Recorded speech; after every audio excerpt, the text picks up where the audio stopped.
Esta ley supone una nueva ventana de oportunidad para afilar las pretensiones en materia de memoria democrática y convertirlas en una verdadera política pública de Estado. Y ahora, con esta nueva legislatura, donde los partidos comprometidos contra la dictadura de Franco hemos coincidido en cortar el paso a la extrema derecha y hemos coincidido también en la investidura del presidente Sánchez el pasado mes de noviembre. Usted, ministro de Política Territorial, en un momento en el que su partido apenas gobierna en 3 de las 18 comunidades y ciudades autónomas a las que se supone que debería de gobernar, mientras que el principal partido de la oposición lo hace en 13 y en 5 de ellas, Aragón, Castilla y León, la Comunidad Valenciana, Murcia y Extremadura, lo hace en conjunción con nosotros. He dicho 18 y no me he descontado, porque Cataluña no entra dentro de sus competencias, señor ministro. Cataluña ya se rige por una relación bilateral con el ministro Sánchez, como queda demostrado el hecho de que usted haya ido muchas menos veces a Barcelona en el tiempo que lleva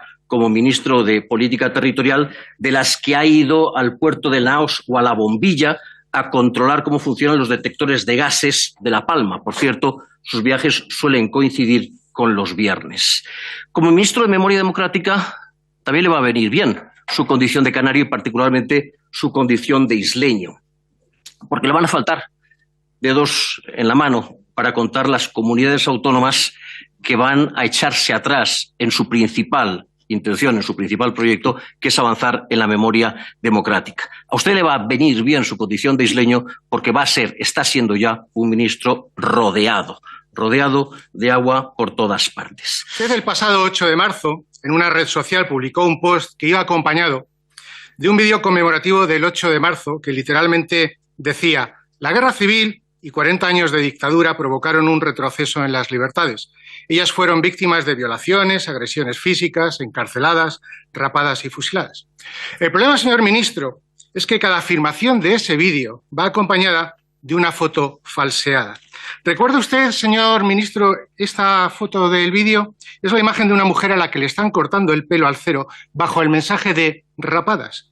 Pues esto no es en España, señor ministro, es en Montélimar, Francia, 1944. Se trata de una mujer rapada por la izquierda, acusada de colaboración horizontal con soldados alemanes. ¿Le suena, señor Torres, esta imagen? Es una niña marcada con una M mayúscula y rodeada con personas con armas. No es España. Son partisanos comunistas italianos en 1945. La niña, por si quiere saberlo, se llamaba Giuseppina Gersi, que fue agredida, torturada, violada y asesinada con 13 años porque en el colegio, en su momento, había escrito una redacción laudatoria de Mussolini. Esto es lo que el señor Errejón debe hablar de suelo ético, señorías. Este vídeo, señor ministro, que usted, sin el más mínimo pudor, compartió en las redes, representa y demuestra lo que es la Ley de Memoria Democrática. Cualquier cosa menos una referencia moral. Este vídeo lleno de fotos fake representa sus políticas de mentiras y de manipulación, como es fake, por cierto, el nombramiento ilegal de la fiscal de sala de Memoria Democrática.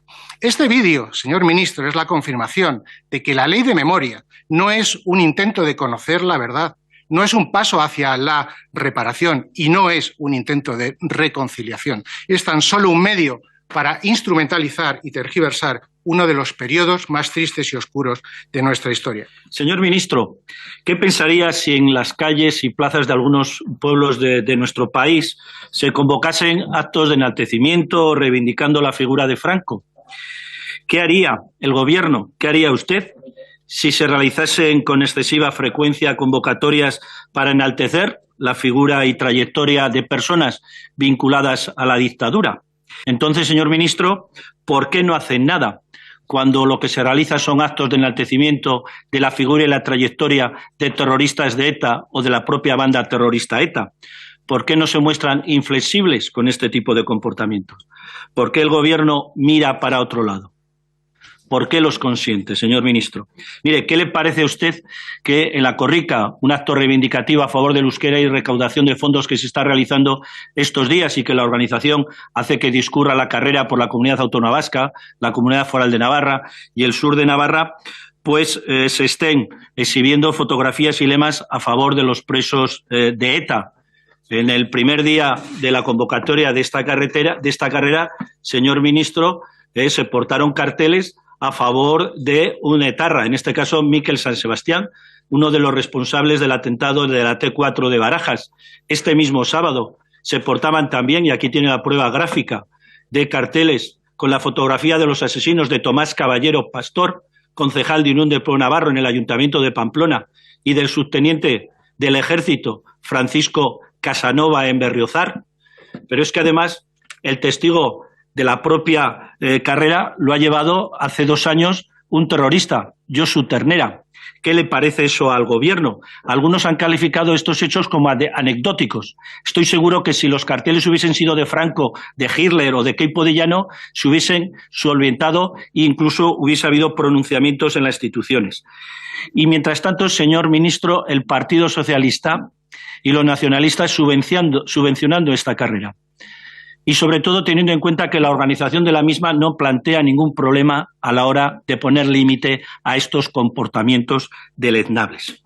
Señor ministro, en la Ley de Memoria Democrática a la que usted se ha referido, de 19 de octubre del año 2022, establece en el artículo 62 7 apartados, 2 de ellos, el D y el E, a la hora de determinar cuáles son las infracciones muy graves de esta ley.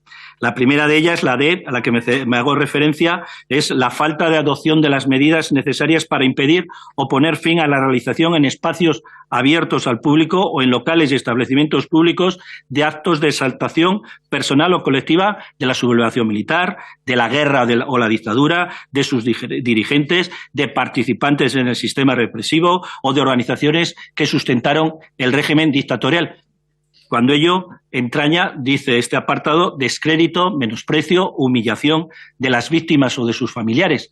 En el apartado D habla de infracción grave también, muy grave, las convocatorias de actos, campañas de divulgación o publicidad que por cualquier medio de comunicación, sonoro o en sus imágenes, inciten a la exaltación personal o colectiva de la sublevación militar, de la guerra, de la directiva, de la dictadura, de sus dirigentes, de participantes del sistema represor, etcétera, etcétera.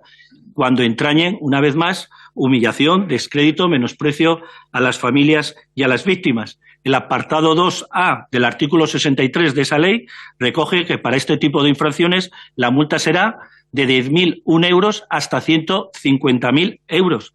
¿Por qué no se establecen, señor ministro, sanciones de estas características a aquellos colectivos, a aquellas personas, a aquellas formaciones políticas que realizan actos, manifestaciones y concentraciones a favor de presos de ETA, enalteciendo su trayectoria y su figura, o de la propia banda terrorista ETA? ¿Qué va a hacer usted, señor ministro, al respecto?